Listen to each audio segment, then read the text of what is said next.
here today because acoustics is very important in Dyson. So we have 25, well, more than 25 acousticians in Dyson now working across research, which is where I'm based, in our development areas, in our motors, and more recently in our electrical vehicle development program as well.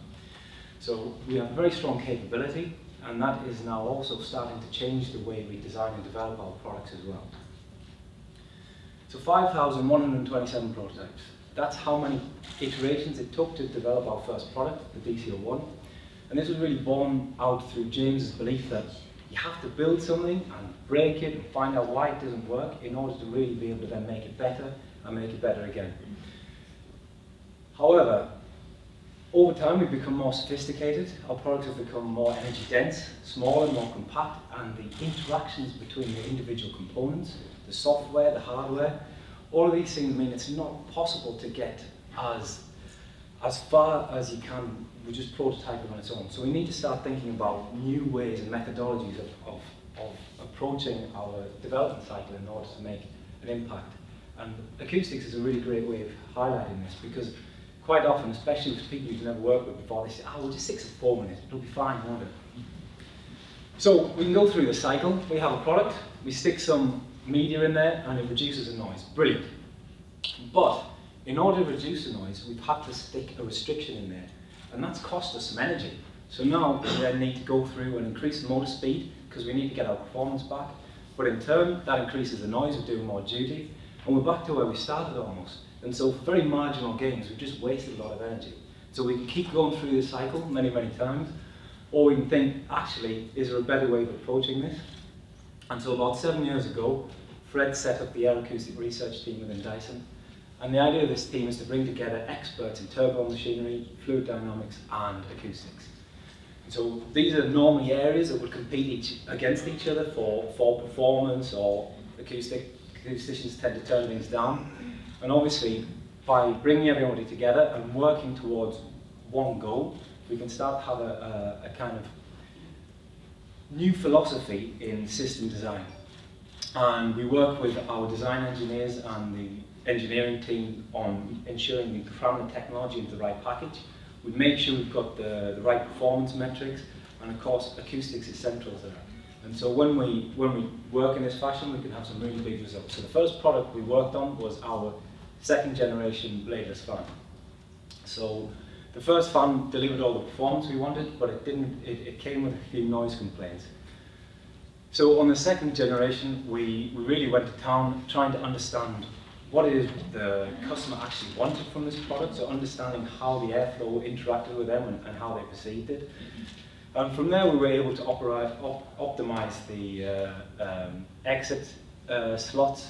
We were able to change the manifold so that we could reduce the velocities and make us as energy efficient as possible. And so while we got a 6 dBA reduction in sound power, we also were able to make this product more energy efficient.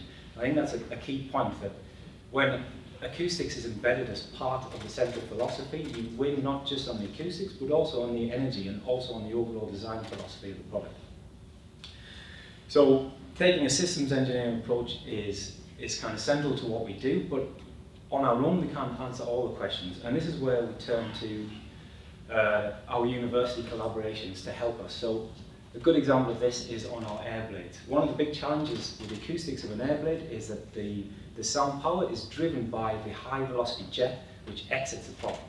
And so once the sound is out, it's very hard to do anything about that. And so we had to take a real look at every aspect of this product, and we worked with Professor Anurag Agarwal at the University of Cambridge to understand as much as possible about the physics of jet noise, particularly from a very high aspect ratio rectangular jets, and couple that to our own knowledge and our own experimentation to build a performance map. And this allowed us to really pinpoint where we wanted to be in order to develop this, our latest products. And again, we've achieved a 6 dBA reduction in sound power level and a significant saving in energy.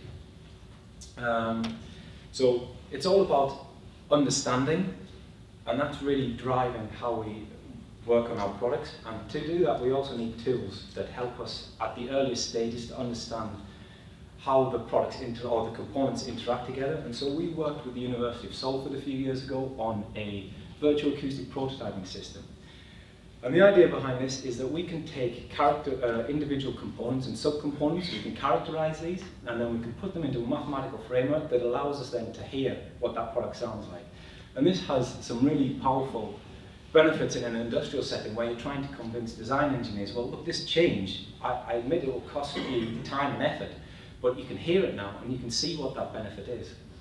But working with industry isn't just about industry benefiting, it's also useful for the universities because it helps us to pose tough, challenging questions that maybe there aren't answers for. And so in this particular project, we needed to be able to characterize the product up to 20 kilohertz. And at the time, we didn't have access to any volume velocity sources that could do this. So Salford set about developing a new volume velocity source.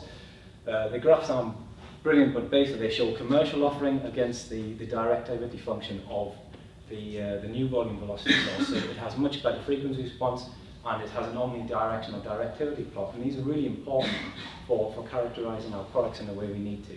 And so here is an example of a quarter wavelength resonator. The red trace is the unfilled resonator. There you can see it has a resonance to approximately 2,000 Hz, and embedding this microstructure we can halve that and get down to below 1,000 Hz. So the takeaway from this is really, if you have the right design philosophy and you embed acoustics at the beginning and you have the right tools and knowledge, you can make some really big impacts, not just on the acoustics but also on the other pertinent factors of performance and the energy of that product. And that's why we're really interested in being part of this acoustic network, because it will allow us to continue developing these tools with the community, but also help to train up a new generation of acousticians. And that's going to be very important moving forward, so that they're able to use these tools and help us to keep developing better products. But it's also going to bring to light the other excellent capabilities that we have in the UK that Dyson are unaware of at the minute, and will be able to start hopefully collaborating with in the future on new innovation and new areas that we haven't necessarily considered. So thank you very much for listening.